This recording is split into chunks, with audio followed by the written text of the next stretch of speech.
이 행사 진행을 우선 정 박사님의 발표를 이명진 교수님께서 지정 토론으로 토론을 말씀을 하시고, 그 다음에 훌라에 계신 여러 선생님들의 의견을 또 시간 여건 되는 대로 한 두세 분 정도 질문만 요약을 해가지고 질문하시면서 답변하는 식으로 그렇게 진행을 하겠습니다. 그럼 마이크를 이명진 교수님한테 넘기겠습니다. 예, 수고받은 이명진입니다.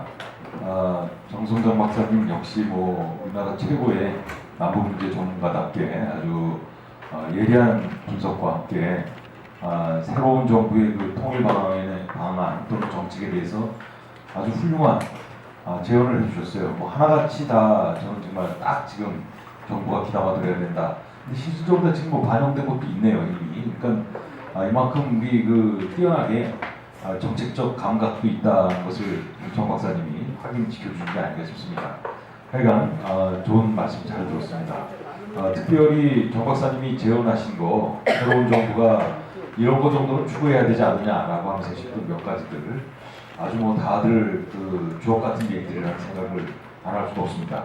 그 중에서도 저는 이 한반도 평화발전위원회, 사실 통일준비위원회라는 것을 박근혜 정부 때 만들었어요. 근데 아다시피 유명무실하지 않습니까? 그래서 그게 회의나 제대로 열었는지 기구가 있기나 한 건지 사실 전혀 우리 국민들과는 무관하게 소위 매명하기 좋아하는 사람들 위주로다가만 그냥 구색 갖춰놓기 하듯이 이렇게 그냥 만들고 그냥 흐지부지 끝나버렸어요. 근데 지금 정 박사님이 제의해 주신 이 한반도 평화발전위원회는 정말 제대로 된 그런 기구가 되기를 정말 바랍니다. 그래서 정부가 혼자 하는 통일 정책이 아니라 국민과 함께하는, 함께 고민하고 함께 같이 가는 그런 통일 정책으로다가 되기를 정말 간절히 바랍니다. 그리고 또 이 북핵 문제 해결을 위한 해법, 이것도 역시 굉장히 현실적이고 정말 논리적인 걸 넘어서 아주 굉장히 현실적인 대안을 제시해 주셨다고 생각을 합니다.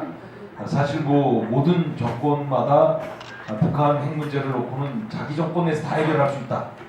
그러면서 북핵 폐기를 목표로 다 했잖아요. 이명박 정부도 북핵 폐기가 목표였고 박근혜 정부도 북핵 폐기가 목표였는데 폐기는 고사하고 무슨 오히려 더 북핵을 더 고도화시키고 정밀화시켰지 전혀 근처도 못 갔거든요. 그런데 문재인 정부도 사실 까딱하면은 그런 우에 빠질 수 있어요. 우리 정권 때 다 해놓는다라고 할 수 있단 말입니다. 근데 사실은 불가능하죠. 그러니까 단계적으로 북핵을 지금 현 단계에서 동결하고 그리고 불능화까지만 하더라도 이 정권에서 정말 크게 한 일이다. 그리고 그 다음 정부가 이어서 폐기까지 이어져야 가는 것이 순서다라는 그런 말씀을 듣고 저는 참 정말 이게 딱 맞는 말씀이다. 이게 지금 우리 정부가 해야 될 일이다라는 생각을 안 할 수가 없습니다. 또 한편 이 전자법 문제도 역시 아무리 강조해도 지나칠 수가 없죠. 전 세계에서 작전권을 다른 나라에게 넘겨주고 있는 나라는 대한민국이 없다는 거예요. 이건 부끄럽기 짝이 없는 것이죠.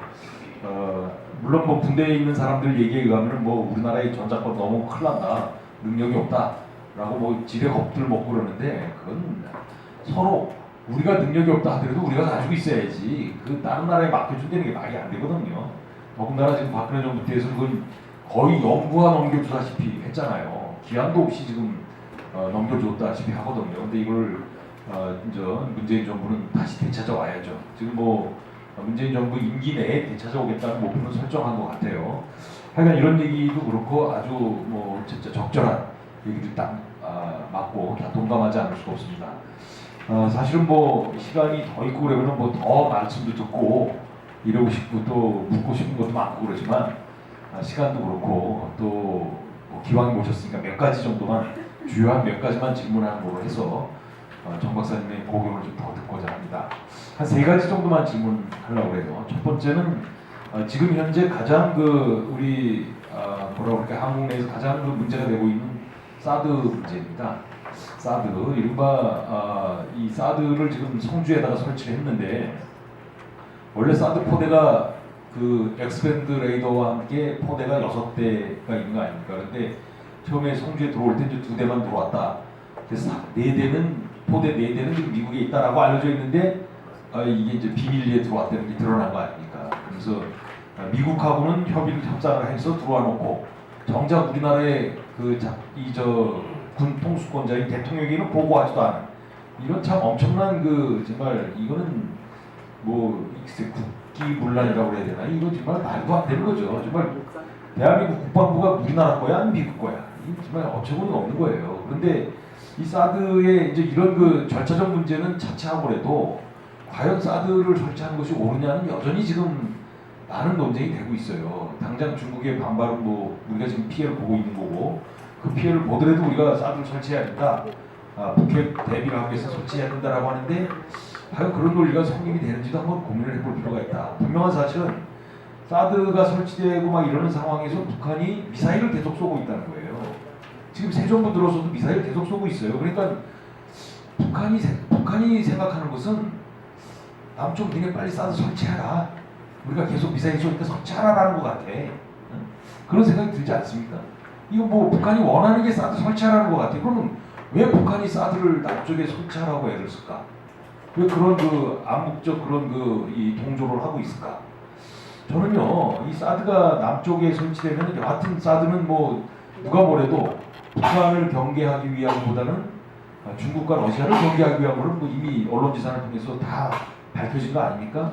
그래서 사드가 설치됨으로 인해서 한반도에는 새로운 냉전이 지금 시작될 수 있는 이른바 중국과 러시아가 손을 잡고 미국과 한국과 일본을 견제하는 이런 새로운 냉전이 시작되는 조짐이 보인다는 거예요. 그러면 냉전이 유지되면은 가장 이득을 보려는 건 누구냐 이거야. 당장 북한이 뭐 자기네 체제가 일단 군사주의 체제니까 냉전이 유지되는 것이 자기네 체제를 유지하는 데 좋다고 생각하겠죠. 또 뭐 미국은 뭐 당연히 또 무기 또 팔아먹을 수 있으니까 또 좋을 테고. 여하튼 북한이 지금 이 사드 설치하는 거를 굉장히 반기고 있지 않는가라는 생각을 해봐요. 하여간 이 사드 이 문제가 여하튼 쉽지만은 않은 문제지만 그래도 우리는 이걸 해결을 해야 돼요. 어떻게든 과연 이것을 철수해야 되는 것이 옳은 것인지 아니면 이미 설치했으니까 어쩔 수 없이 중국과 러시아를 설득시키고 그냥 두는 것이 옳은 것인지 참 뭐 고민하지 않을 수가 없을 것 같아요.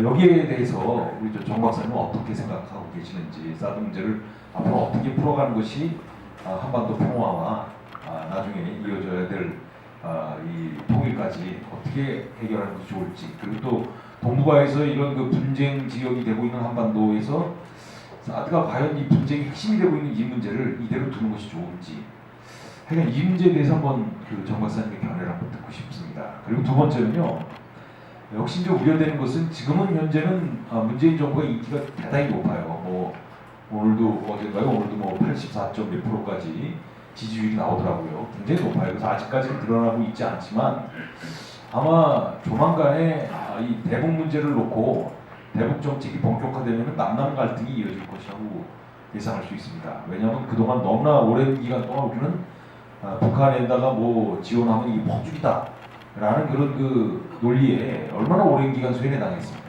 그래서 거의 내용 볼 것도 없이 북한과 뭐 교류하고 북한과 뭐 협상하고 북한에 뭐 지원하고 이러면 다 폭죽이라고 생각하는 사람들이 많아요. 근데 그분들도 우리 대한민국 국민이기 때문에 그분들도 우리가 설득하고 같이 가야 되는 거죠.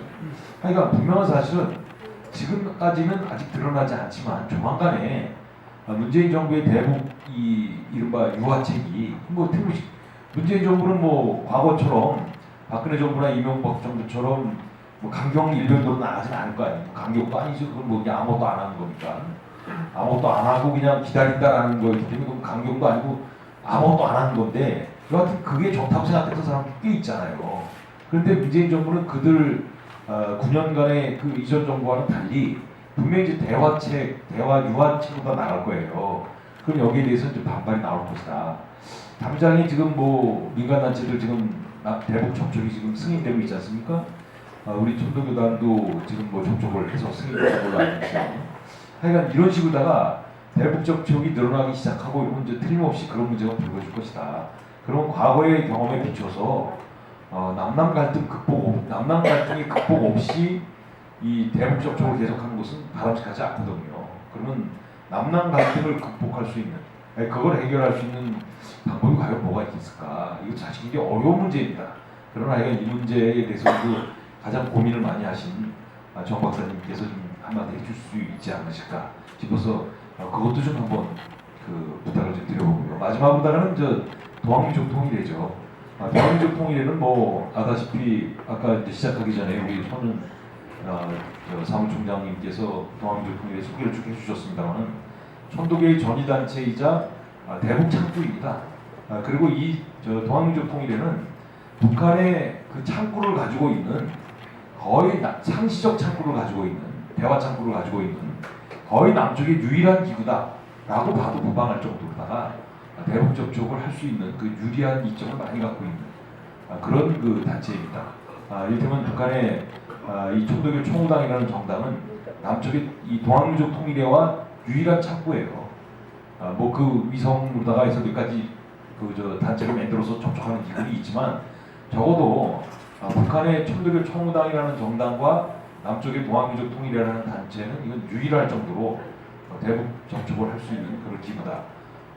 뭐 지금은 뭐 통일부의 성과를 받아서야만이 백수교류를 하고 그랬었습니다. 과거 한때 그 허가 없이도 뭐 몇 차례 보내고 이랬을 때는 정말 무수히 많이 교류가 됐었고 또 회담도 많았었고 만남도 그만큼 잦았었어요. 그만큼 서로 남북 간에 동질감 있는 사람들끼리 이 조직을 운영하다 보니까 이런 일이 생길 수 있는 거라고 볼 수 있거든요.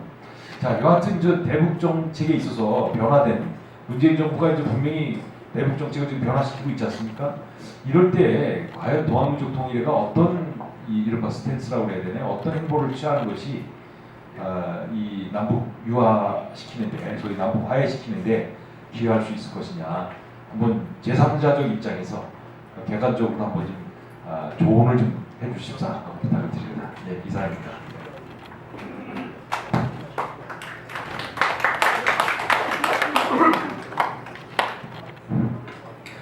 매우 어려운 질문들을 하셨는데요. 먼저 사드 문제에 대해서 답변을 드리도록 하겠습니다. 미국이 배치 중인 사드가 수도권도 보호할 수가 없고 최근에 북한이 발사한 중거리 그리고 준중거리 미사일도 유입할 수 없다는 것이 언론 통해서도 확인이 되고 있습니다.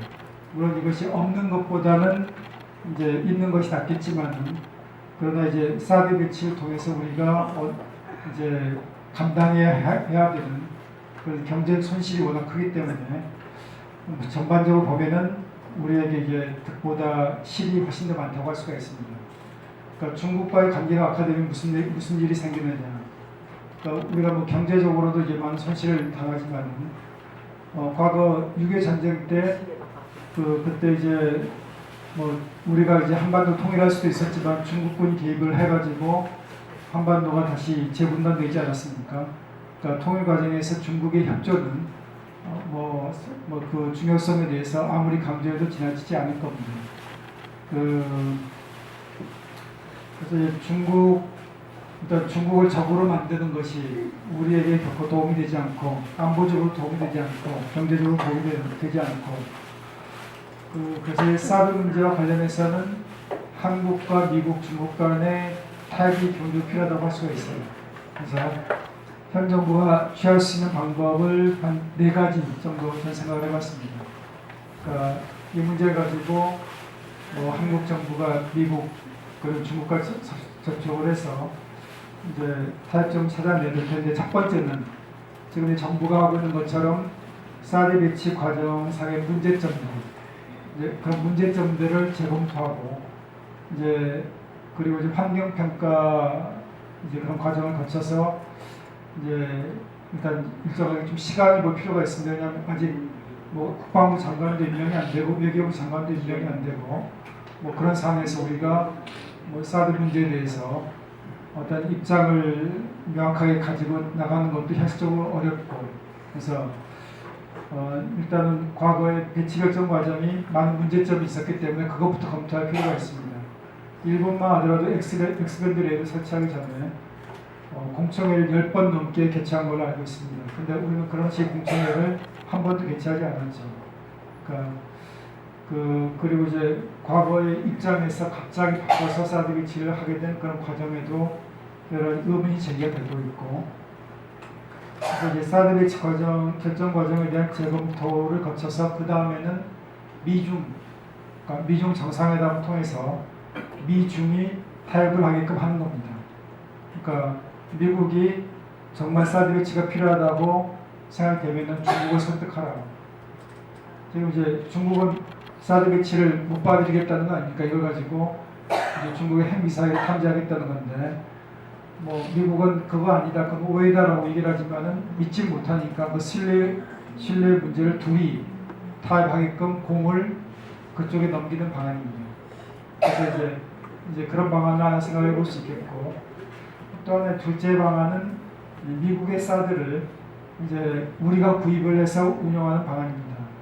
그러니까 사드 비용이 대략 한 1조 원 정도 좀 넘는 걸로 추정되는데, 우리가 이제 사드 배치를 통해서 이제 중국으로부터 이제 받게 될 손실이, 그러니까 여러 기관들마다 차이가 있지만 1년에 10조가 넘는 걸로 그렇게 나오고 있어요. 그러니까 어떤 기관은 뭐 15조 이야기하는 기관도 있고, 근데 사드는 한 번 사는 뭐 계속 쓰는 거 아닙니까? 그러니까 뭐 1조가 든다 하더라도 그걸 통해서 우리가 10조 원의 손실을 피할 수 있다면은 경제적으로는, 그러니까 그게 이제 더 경제적인 거죠. 그럼 이제 과연 미국이 사드를 팔 가능성이 있느냐 했을 때 팔 수도 있고 안 팔 수도 있다고 봅니다.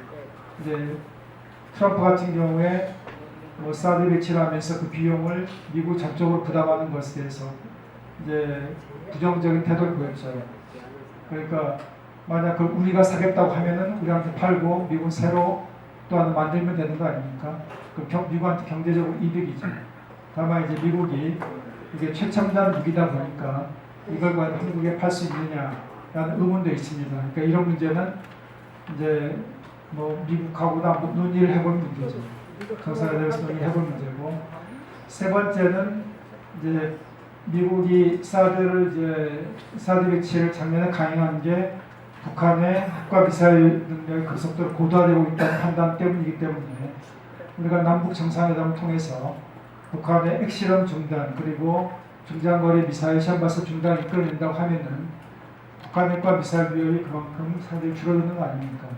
그러니까 이제 이 북한과 이런 타협을 이끌어낸 다음에 사드를 조건부로 철수하는 방안, 만약 북한이 그렇게 합의를 하고 나서도 합의를 깨트리고 핵실험하거나 ICBM을 발사하면 재배치하되, 그렇지 않는 한 뭐 이제 빼는 걸로, 그렇게 하면 중국이 북한이 어떻게 해서든 핵실험 못하게 하고 ICBM 시험 발사 못하게끔 압력을 가할 겁니다. 그리고 이제 네 번째 방안은 이제 북한의 미사일에 대한 이제 정보를 입수하기 위해서 미국이 사드를 배치한 건데, 중국이 많은 이제 레이더를 갖고 있지 않습니까? 그러니까 북한의 미사일에 대한 정보를 중국이, 그러니까 미국이나 한국과 공유하는 방안을 생각해 볼 수 있습니다. 그러니까 근데 중국하고 미국, 그럼 중국이 그걸 공유하겠느냐 했을 때 지금은 상황이 옛날하고 다르죠. 옛날에는 미국하고 중국이 북한 문제와 관련해서 이견이 많았습니다. 그런데 지금은 중국이 그러니까 미국하고 타협하지 않을 수 없는 상황이죠. 사드 배치 문제를 처리하기 위해서 만약 뭐 중국이 지금 이제 북한 문제 가지고 미중이 지금 뭐 빅딜을 하고 있는 상황이기 때문에 뭐 북한에 대한 미사일 정보를 미국에 주면 사드를 철수할 수 있다라면은 중국으로 생각해 볼 만한 문제죠. 그러니까 이런 다양한 방안들 가지고 정부가 이제 미중과 논의를 진행할 필요가 있다고 생각합니다. 그리고 두 번째, 남남 갈등 문제. 남남 갈등 문제는 뭐 이거는 사실 해결하기 쉽지 않은 문제인데, 이제 이걸 해결하기 위해서도 한반도 평화발전위원회와 같은 기구가 필요하다고 봅니다. 그래서 이런 기구를 만들어서 거기에는 여야 정치인들 다 들어가고, 지금 이 통일준비위원회 보면 분과위원회별로 국회의원들이 한 명도 안 들어갑니다. 국회의원들이 따로 있지만 완전히 들러리로 있는 거지 논의에 전혀 참여하지 못합니다. 그리고 거기 분과별로 들어간 전문가들, 여야 추천으로 들어가는 사람들이 아니에요. 그러니까 대표성이 없습니다. 그러니까 각 분과별로 여야 국회의원들 들어가고, 그리고 또 여야가 추천한 전문가들이 들어간다고 하면은 국회의원들도 좀 공부할 필요가 있어요. 그러니까 이 문제에 대해서 잘 모르기 때문에 이제 그 극단적인 주장을 하는 경우가 많고, 그리고 보면은 통일부 장관 된 사람들 보면은 그동안 이제 이 문제와 관련해서 전혀 논의를 하지 않았던 사람들이 그야말로 이제 뭐 미국에서도 비주류 인사가 대통령이 된 것처럼 학계에서도 비주류 인사가 통일부 장관이 되고, 그러다 보니까 기존의 논의랑 상관이 없는 방향으로 남북 문제를 끌고 가는 그런 경향들이 있습니다. 그래서 기본적으로 여야가 그리고 이제 뭐 진보와 보수의 정치인들이 머리를 싸매고 토론하다 보면은 어느 정도 접점을 찾을 수 있는 부분들이 있습니다. 그래서 이제 여야정 대북 정책과 관련된 여야정 협의체를 구성할 필요가 있다고 볼 수 있겠고요.